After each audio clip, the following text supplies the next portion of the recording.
Welcome back, Backradians. Deborah to be back with another video from the Backroads 2. Thanks a lot for being here today. It is early Sunday, the day of our Lord. And I've got a bit of a frog ribbit in my throat. So I'll probably be clearing my throat a little bit throughout this video. I haven't done a video for a little while. I haven't really had time, and I really haven't come up with any topics of conversation. You know what I mean? But I have spent the last couple of weeks living a life. Usually I don't. Usually I spend a lot of time on myself. Usually I just chill. I've broke out some books here of late, and I watch a lot of YouTube videos and such. But I did, over the last several weeks, I was very active. And it was with people younger than myself. And I realized within this experience that this is not the life that I want, to be honest with you. My homie is quite a bit younger than me, over half my age, as far as years. And all of his friends are in their late 20s, early 30s. And I have found that I have absolutely nothing in common with any of these people. So it's been real interesting to hang out with these people, but at the same time, it was kind of lonely, because I really didn't relate with a lot of the things that they were talking about. I did get to play some video games for the first time in so long. I have not played video games for a while. It had been harkened back to with my own boys. But I also got to hang out with people that were drinking very heavily. And they really wanted me to drink too, doing shots and stuff. And that's just not going to happen. I had an opportunity to do a shot of something, and I think it was called Fireball. Seriously, I just took a sip of that. For some reason, my intuition was like, don't take it. Don't shoot this, don't do that. And I took a sip of it. I'm just like, and all of these people did these shots of this Fireball. And I'm just looking at them like, how in the world, what are you guys doing to yourself? Of course, I went into mom, grandma kind of stuff. So I kind of backed off of that. Now, not everybody, my friend is gay, but not everybody, not all of his friends are. And so I got to meet an individual. This is the second time that I've hung out with them. And I got to a point where I realized that this individual was kind of putting the moves on me. And y'all, I've been out of the game for a long, long time. I don't even know if I'll ever step back into the game. You know what I mean? But I was very surprised and it was very interesting the way that I responded to this individual. Very much younger than me, wanted me to drink so bad. And at one point became very exasperated because I wouldn't. And I kept explaining to them why I was not going to indulge in the alcoholic beverages. Again, I worked the next day, and it just doesn't work for me. I'm at an age where alcohol really doesn't do my body good. Neither does milk, but you know what I mean? But one of the things that I found was interesting, that I would say is far different now than it used to be back in the day, was how this individual wanted me to loosen up, relax, relax, Deb, loosen up, and I'm just like, I'm just fine, thank you very much. I want to stay in control of myself, and I don't want to feel like straight up crap tomorrow. And nah, that's okay.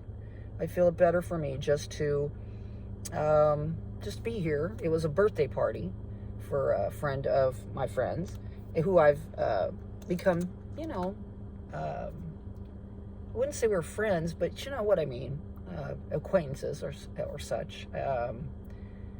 But yeah, that seemed to irritate this individual that wanted me to loosen up and relax.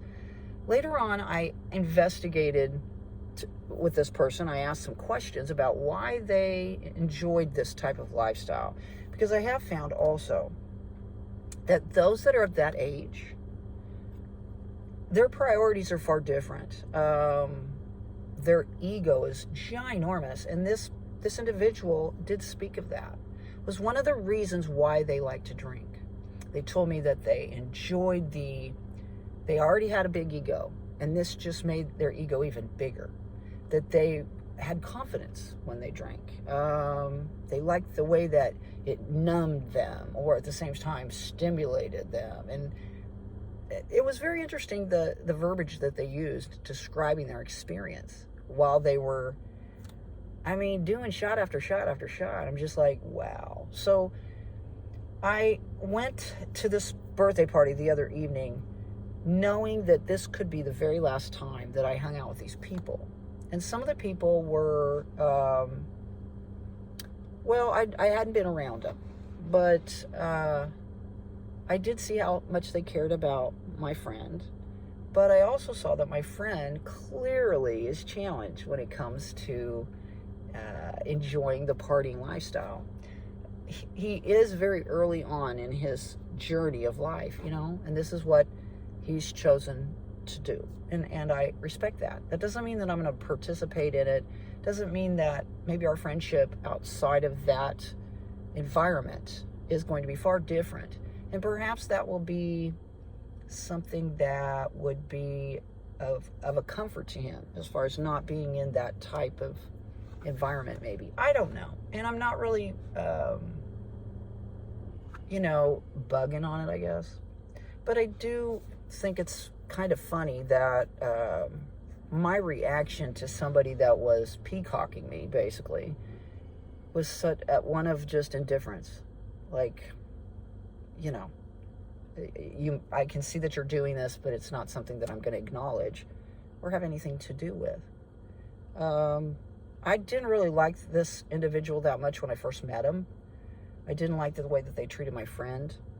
I also didn't like the way that they were so boisterous about themselves and talked themselves up.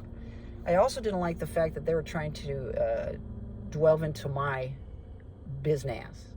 I'm a very private person. Some people might even call me mysterious, but I live a very private life. I don't really share that much with people, and I haven't really shared that much with y'all. You know, my life's very interesting, and every day is new, and it's a challenge, and I learn lessons within each day. I'm holding off on this job because it's so hot, and this is more or less sort of a factory kind of a thing. And I would rather go in at the tail end of this summer and have it be sort of hot and then have it just alleviate. Do you know what I mean? Just slowly dip into cooler temperatures, and then I can work my way up into that type of thing next year. But I'm giving this probably another couple of weeks, maybe longer, before I venture. And so it doesn't complicate my life. I still have my job. One of the people that I work with lost her husband. I feel terrible. I don't know quite how I'm gonna talk to her. I don't want to start crying or anything like that. She came home and found him dead, so she's been out for a couple of days. I feel she's my age. I think she's an old biker chick.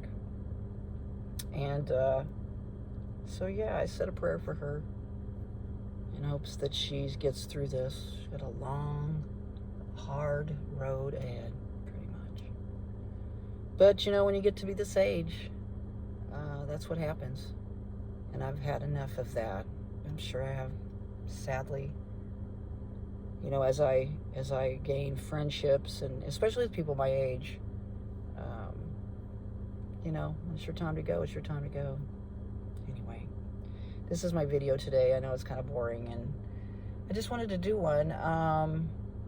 I think I've learned a lot about myself over the last couple of weeks, and I have learned that my sons may not be right.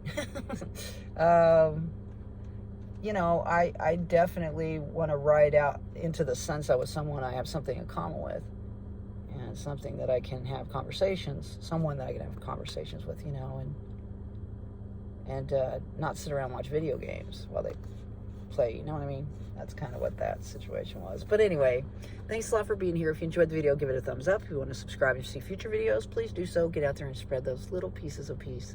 They're little pieces of you. And it's really important that you do it. My name is Deborah the Bee. We'll see y'all on down the road. Bye-bye.